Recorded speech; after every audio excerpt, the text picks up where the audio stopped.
Hello mga momshies out there! Naghahanap pa kayo ng multifunctional cooker na pwede makapagluto ng kanin, ng ulam, at pwede nyo rin pong magamit kahit saan dahil portable at pwede pong madala kahit sa mga outings ninyo. I-try nyo na po ito ang ating Hodek Multifunctional Cooker. Naku, grabe ito mga momshies. Ang ganda nito, oh. Ang lakas makayayamanin and tingnan nyo naman yung color. So, ito nga po palang cooker natin na ito is nakaset na. Included na po ang steamer niyan. So, napakaganda ng takip niyan mga momshi, oh. And tingnan nyo may steamer niyan. Hindi po yan nangangalawang.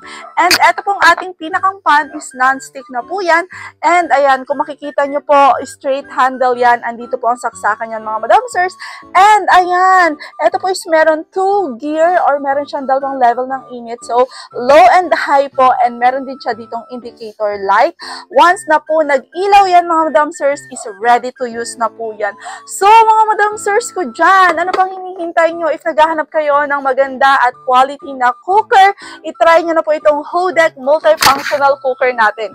At eto mga madam sirs ha, hindi po ito malakas sa kuryente dahil saglit nyo lang itong magagamit dahil napakabilis po makaluto dito sa ating Hodek Multifunctional Cooker. Kaya ano pa hinihintay nyo, i-check out nyo na agad sa aking basket. Go!